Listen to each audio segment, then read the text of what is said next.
ಕಾವೇರಿ ನೀರು ನಿರ್ವಹಣಾ ಪ್ರಾಧಿಕಾರದ ಮುಂದೆ ಸದ್ಯ ಕರ್ನಾಟಕ ಯಾವ ರೀತಿ ವಾದವನ್ನ ಮಂಡಿಸುತ್ತೆ? ಸಿಡಬ್ಲ್ಯೂಆರ್ಸಿ ಇಂದ ಆದೇಶ ಬಂದಾಯಿತು.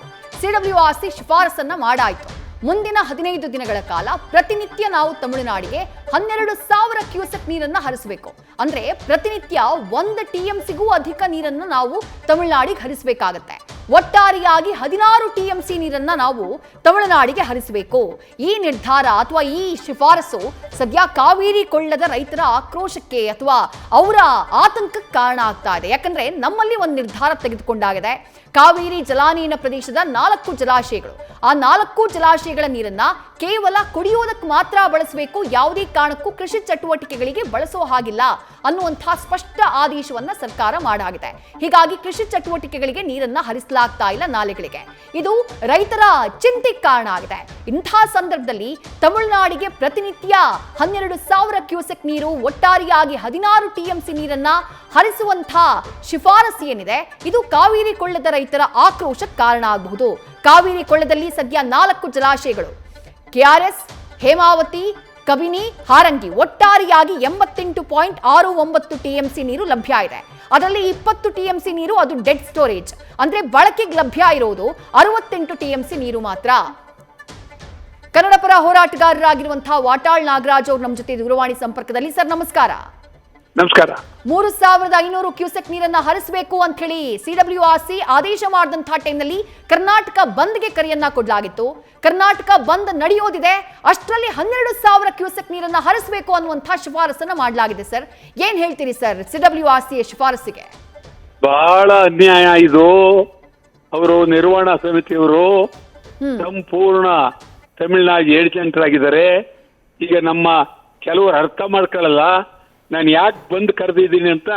ಅದು ಕೆಲವರು ಸುಮ್ಮನೆ ನಮ್ಮಲ್ಲಿರೋ ಗೊಣ ಅಂತ ಮಾತಾಡ್ತಾರೆ. ಅದಲ್ಲ, ಖಂಡಿತ ಅನ್ಯಾಯ ಆಗ್ತಾ ಇದೆ. ನಮಗಾಗಿರೋ ಅನ್ಯಾಯ ಇವತ್ತು ಯಾವ ಕಾರಣಕ್ಕೂ DK ಶಿವಕುಮಾರ್ ಸರ್ಕಾರ ಒಂದು ಹನಿ ನೀರು ಬಿಡಬಾರ್ದು. ನಮಗೆ ಇಲ್ಲಿ ನಾಲೆಗಳಿಗೆ ನೀರಿಲ್ಲ, ಕೆರೆಗಳಿಗೆ ನೀರಿಲ್ಲ. CWRC ಅವರು ಏನು ಬೇರೆ ಕೆಲಸವೇ ಇಲ್ಲ. ಹೋದ್ ಸಾರು ಬಿಡಿ ಅಂದ್ರು, ಈ ಸಾರಿ ಬಿಡಿ ಅಂದ್ರು. ಆದ್ರೆ ನಮ್ಮ ಚೀಫ್ ಮಿನಿಸ್ಟರ್ ಮತ್ತು ನಮ್ಮ ಕೆಲವು ನಮ್ಮ ಸ್ನೇಹಿತರುಗಳು, ಕನ್ನಡ ಪರ ಸಂಘಟನೆಗಳು ನೀರು ಬಿಟ್ಟಾಯ್ತು, ನೀರು ಇನ್ನೇನಿದೆ, ಏನೂ ಇಲ್ಲ, ಒಂದ್ಯಾಕೆ ಅದ್ಯಾಕೆ ಇದ್ಯಾಕೆ ಅಂತ ಈ ಮಾತಾಡ್ತಾರೆ. ಬಂದ್ ಮಾಡೇ ಮಾಡ್ತೀವಿ. ಯಾವುದಕ್ಕಾಗಿ? ತಮಿಳುನಾಡು ನಮ್ಮ ಮೇಲೆ ಬಿಡ್ತಾ ಇದ್ದಾರೆ. ತಮಿಳುನಾಡು ಅವ್ರ ಧೋರಣೆ ವಿರುದ್ಧ ಮತ್ತು ನಿರ್ವಹಣಾ ಸಮಿತಿ ಉದ್ದೇಶಪೂರ್ವಕವಾಗಿ ನಮ್ಮ ವಿರುದ್ಧ ಇದ್ದಾರೆ. ಆದ್ರಿಂದ ಬಂದ್ 13ನೇ ತಾರೀಕು ಬೆಳಗ್ಗೆ 6ರಿಂದ ಸಂಜೆ 6ವರೆಗೆ ಇಡೀ ಕರ್ನಾಟಕದ ಉದ್ದಗಲಕ್ಕೂ ಭಾರಿ ಬಂದ್ ಆಗಬೇಕು. ಯಾರು ಏನೇ ಹೇಳಿ ನಮ್ ಬಂದ್ ಹಾಗೆ ಆಗಬೇಕು. ಬಂದ್ ಮಾಡ್ತೀವಿ. ತಮಿಳುನಾಡಿನ ವಿರುದ್ಧ ಮತ್ತು ನಿರ್ವಹಣಾ ಸಮಿತಿ ವಿರುದ್ಧ ಬಂದ್ ಮಾಡ್ತೀವಿ.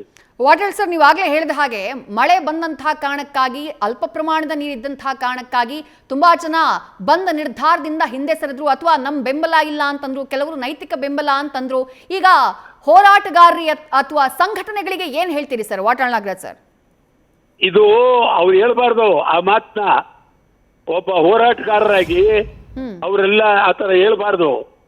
ಇವತ್ತು ಏನ್ ಅನ್ಯಾಯ, ನಮ್ಗೆ ಅನ್ಯಾಯ ಆಯ್ತಲ್ಲ, ಈಗ ಅನ್ಯಾಯ ಆಯ್ತಲ್ಲ. ಈಗ ನಮ್ಗೆ ಯಾರಿದ್ರು ಕೊಡೋರು?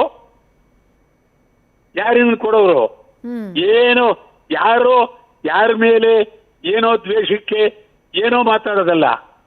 ಇಡೀ ರಾಜ್ಯಕ್ಕೆ ಅನ್ಯಾಯ ಆಗ್ತಾ ಇದೆ. ಎಲ್ಲರೂ ಕರ್ನಾಟಕ ಬಂದ್ಗೆ ಬರಲೇಬೇಕು.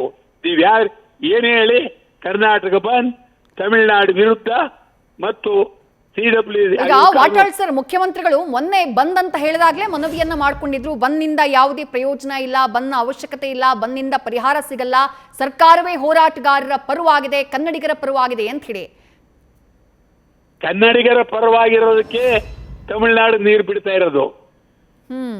ತಮಿಳುನಾಡು ನೀರು ಇವತ್ತು ನಮ್ಮ ನಿರ್ವಹಣಾ ಸಮಿತಿಯವರು ಇವತ್ತುವೇ ನೇರವಾಗಿ ನೀರು ಬಿಡಬೇಕು ಅಂತ ಸ್ಪಷ್ಟವಾಗಿ ನೇರವಾಗಿ ಹೇಳಿದ್ದಾರೆ.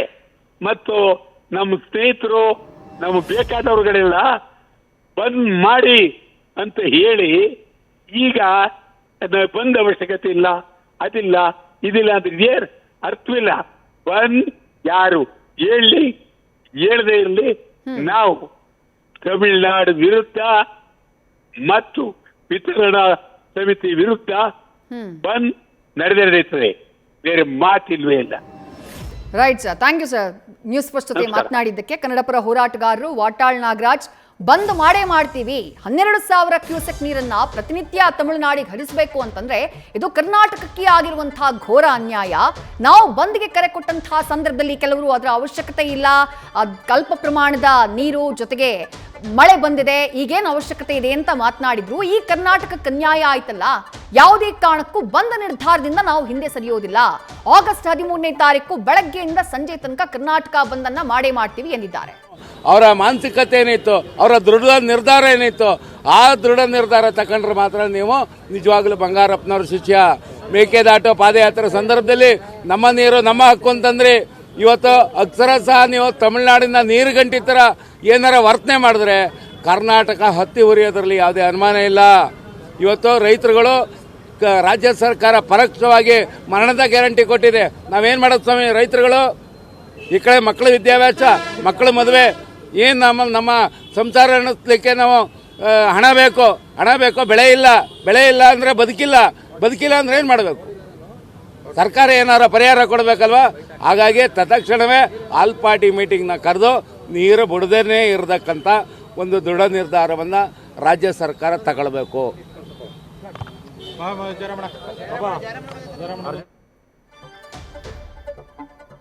ರಾಜ್ಯ ಸರ್ಕಾರ ನೀರು ಬಿಡದೇ ಇರುವಂತಹ ತೀರ್ಮಾನವನ್ನ ಮಾಡಬೇಕು, ಇದು ಹೋರಾಟಗಾರರ ಆಗ್ರಹ. ತಮಿಳುನಾಡಿಗೆ 12,000 ಕ್ಯೂಸೆಕ್ ನೀರು ಅಂತಂದ್ರೆ ಅದು ಕಾವೇರಿ ಜಲಾನಯನ ಪ್ರದೇಶದ ರೈತರ ಮೇಲೆ ಬರೆ ಎಳೆದ ಹಾಗೆ. ಮೂಲ ಸಚಿವರು ಕಾವೇರಿ ಕೊಳದ ಈ ಭಾಗದಲ್ಲಿ ನೀರಿಲ್ಲ. ಇವಾಗ ಏನೋ ಜೂನ್ ಜುಲೈನಲ್ಲಿ ಆಗ್ಬೇಕಾದಂತ ಮಳೆ ಆಗಸ್ಟ್ ತಿಂಗಳಲ್ಲಿ ಪ್ರಕೃತಿ ಒಂದು ಸ್ವಲ್ಪ ಪರವಾಗಿ ವಾಲತ್ತು ಅಂತ ಹೇಳಿ ನೀರು ಬಂದಿರೋದು. ಕುಡಿಲಿಕ್ಕೂ ನೀರಿರುವುದಿಲ್ಲ ಅಂತ ನಾವು ತಿಳ್ಕೊಂಡಿದ್ದೋ. ಆದ್ರೆ ರಾಜ್ಯ ಸರ್ಕಾರ ಕಟ್ಟುನಿಟ್ಟಿನ ಕ್ರಮವನ್ನು ಜರುಗಿಸಬೇಕು.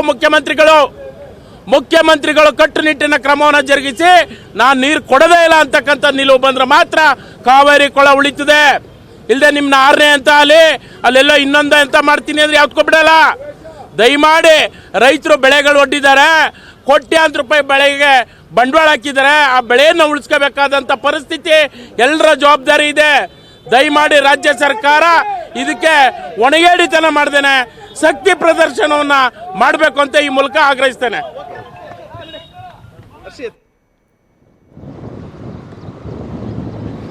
ಸಿಡಬ್ಲ್ಯೂಆರ್ಸಿ ಶಿಫಾರಸು ಬರ್ತಾ ಇದ್ದ ಹಾಗೆ ಮಂಡ್ಯದಲ್ಲಿ ಸಕ್ಕರೆ ನಾಡಿನಲ್ಲಿ ರೈತರ ಆಕ್ರೋಶ ಭುಗಿಲೆದ್ದಿದೆ.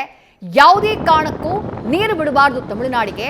12,000 ಕ್ಯೂಸೆಕ್ ನೀರನ್ನ ಬಿಡುವುದಕ್ಕೆ ಏನು ಆದೇಶವನ್ನ ಮಾಡಲಾಗಿದೆ, ಆ ನಿರ್ಧಾರವನ್ನ ರಾಜ್ಯ ಸರ್ಕಾರ ಮಾಡಬಾರದು. ಸಿಡಬ್ಲ್ಯೂಆರ್ಸಿಯ ಶಿಫಾರಸನ್ನ ರಾಜ್ಯ ಸರ್ಕಾರ ಯಾವುದೇ ಕಾರಣಕ್ಕೂ ಪಾಲನೆ ಮಾಡಬಾರದು ಅನ್ನುವಂತಹ ಒತ್ತಾಯವನ್ನ ರೈತರು ಮಾಡ್ತಿದ್ದಾರೆ. ನ್ಯೂಸ್ ಫಸ್ಟ್ ನಿರ್ಭೀತಿಯಿಂದ ನಿಮ್ಮ ಪರವಾಗಿ.